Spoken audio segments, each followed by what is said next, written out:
History of television. Few inventions have had as much effect on contemporary American society as television. Before 1947, the number of U.S. homes with television sets could be measured in the thousands. By the late 1990s, 98% of U.S. homes had at least one television set, and those sets were on for an average of more than 7 hours a day. The typical American spends, depending on the survey and the time of year, from 2.5 to almost 5 hours a day watching television. It is significant not only that this time is being spent with television but that it is not being spent engaging in other activities, such as reading or going out or socializing. Experiments. Electronic television was first successfully demonstrated in San Francisco on September 7, 1927. The system was designed by Philo Taylor Farnsworth, a 21-year-old inventor who had lived in a house without electricity until he was 14. While still in high school, Farnsworth had begun to conceive of a system that could capture moving images in a form that could be coded onto radio waves and then transformed back into a picture on a screen. Boris Rosing in Russia had conducted some crude experiments in transmitting images 16 years before Farnsworth's first success. Also, a mechanical television system, which scanned images using a rotating disc with holes arranged in a spiral pattern, had been demonstrated by John Logie Baird in England and Charles Francis Jenkins in the United States earlier in the 1920s. However, Farnsworth's invention, which scanned images with a beam of electrons, is the direct ancestor of modern television. The first image he transmitted on it was a simple line. Soon he aimed his primitive camera at a dollar sign because an investor had asked, "When are we going to see some dollars in this thing, Farnsworth?" Early development. RCA, the company that dominated the radio business in the United States with its 2 NBC networks, invested $50 million in the development of electronic television. To direct the effort, the company's president, David Sarnoff, hired the Russian-born scientist Vladimir Kozma Zworykin, who had participated in Rosing's experiments. In 1939, RCA televised the opening of the New York World's Fair, including a speech by President Franklin Delano Roosevelt, who was the first president to appear on television. Later that year, RCA paid for a license to use Farnsworth's television patents. RCA began selling television sets with 5 by 12 in 12.7 by 25.4 centimeters picture tubes. The company also began broadcasting regular programs, including scenes captured by a mobile unit and, on May 17, 1939, the first televised baseball game between Princeton and Columbia universities. By 1941, the Columbia Broadcasting System (CBS), RCA's main competition in radio, was broadcasting 2 15-minute newscasts a day to a tiny audience on its New York television station. Early television was quite primitive. All the action at that first televised baseball game had to be captured by a single camera, and the limitations of early cameras forced actors in dramas to work under impossibly hot lights, wearing black lipstick and green makeup. The cameras had trouble with the color white. The early newscasts on CBS were chalk talks, with a newsman moving a pointer across a map of Europe, then consumed by war. The poor quality of the picture made it difficult to make out the newsman, let alone the map. World War II slowed the development of television, as companies like RCA turned their attention to military production. Television's progress was further slowed by a struggle over wavelength allocations with the new FM radio and a battle over government regulation. The Federal Communications Commission's (FCC) 1941 ruling that the National Broadcasting Company (NBC) had to sell one of its 2 radio networks was upheld by the Supreme Court in 1943. The second network became the New American Broadcasting Company (ABC), which would enter television early in the next decade. 6 experimental television stations remained on the air during the Warñone, each in Chicago, Philadelphia, Los Angeles, and Schenectady, New York, and 2 in New York City. But full-scale commercial television broadcasting did not begin in the United States until 1947. The beginning of commercial television by 1949. Americans who lived within range of the growing number of television stations in the country could watch, for example, the Texaco Star Theater, 1948, starring Milton Berle, or the children's program, Howdy Doody, 1947-60.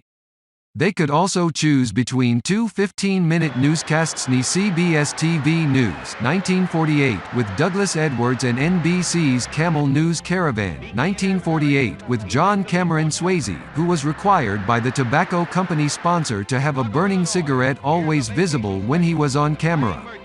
Many early programs such as Amos and Andy, 1951, or The Jack Benny Show, 1950-65, were borrowed from early television's older, more established Big Brother network radio. Most of the formats of the new programs, newscasts, situation comedies, variety shows, and dramas, were borrowed from radio too. See radio broadcasting and television programming.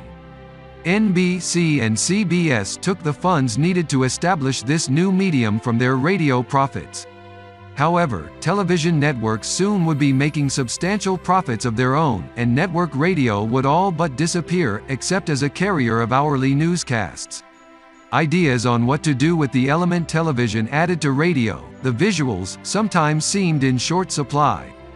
On news programs, in particular, the temptation was to fill the screen with talking heads, newscasters simply reading the news, as they might have for radio. For shots of news events, the networks relied initially on the newsreel companies, whose work had been shown previously in movie studios. The number of television sets in use rose from 6,000 in 1946 to some 12 million by 1951. No new invention entered American homes faster than black and white television sets. By 1955, half of all U.S. homes had one. The Golden Age. Between 1953 and 1955, television programming began to take some steps away from radio formats. NBC television president Sylvester Weaver devised the spectacular, a notable example of which was Peter Pan, 1955, starring Mary Martin, which attracted 60 million viewers. Weaver also developed the magazine format Programs Today, which made its debut in 1952 with Dave Garroway as host until 1961, and The Tonight Show, which began in 1953, hosted by Steve Allen, until 1957. The third network, ABC, turned its first profit with youth-oriented shows such as Disneyland, which debuted in 1954 and has since been broadcast under different names, and The Mickey Mouse Club, 1955-59. See Disney, Walt. The programming that dominated the two major networks in the mid-1950s borrowed heavily from another medium, theater. NBC and CBS presented such noteworthy, and critically acclaimed, dramatic anthologies as Kraft Television Theater, 1947, Studio One, 1948, Playhouse 90, 1956, and the U.S. Steel Hour, 1953. Memorable television dramas of the era, most of them broadcast live, included Paddy Chayefsky's Marty, 1955, starring Rod Steiger. Ernest Borgnine starred in the film, and Reginald Rose's 12 Angry Men, 1954. By the 1955-56 television season, 14 of these live drama anthology series were being broadcast. This is often looked back on as the golden age of television. However, by 1960 only one of these series was still on the air. Viewers apparently preferred dramas or comedies that, while perhaps less literary, at least had the virtue of sustaining a familiar set of characters week after week. I Love Lucy, the hugely successful situation comedy starring Lucille Ball and Daisy Arnaz, had been recorded on film since it debuted in 1951, lasting until 1957. It had many imitators. The Honeymooners, starring Jackie Gleason, was first broadcast, also via film, in 1955, lasting until 1956 with the original cast. The first videotape recorder was invented by Ampex in 1956. See video recording, video technology. Another format introduced in the mid-1950s was the Big Money Quiz Show. The $64,000 Question, 1955, 58, and 21, 1956, 58, quickly shot to the top of the ratings. In 1959, however, the creator of the $64,000 question, Louis C. Cowan, by that time president of CBS Television, was forced to resign from the network amid revelations of widespread fixing of game shows. See Van Doren, Charles. International growth television's development followed different patterns in other countries. Often government, not private corporations, owned some, most, or all of the major networks. In Great Britain, the British Broadcasting Corporation, the country's dominant radio broadcaster, established and retained dominance over television. The BBC, funded by a tax on the sale of television sets, established a worldwide reputation for producing quality programming. The Canadian Broadcasting Corporation, also freed by government support from many commercial pressures, was praised by some observers for the seriousness of much of its news and public affairs programming. France's major television networks were also supported by the government. However, in France that support was seen as encouraging a tilt in news coverage toward the side of whatever party happened to be in power. By the late 1980s and 1990s, as cable and direct satellite television systems increased the number of channels, the hold of these government-funded networks began to weaken. Most countries around the world began moving more toward the U.S. model of privately owned, advertiser-supported television networks. Thanks for listening and watching. Don't forget to like the video and subscribe to my channel. Article, Mitchell Stevens video date, the 14th of May 2020.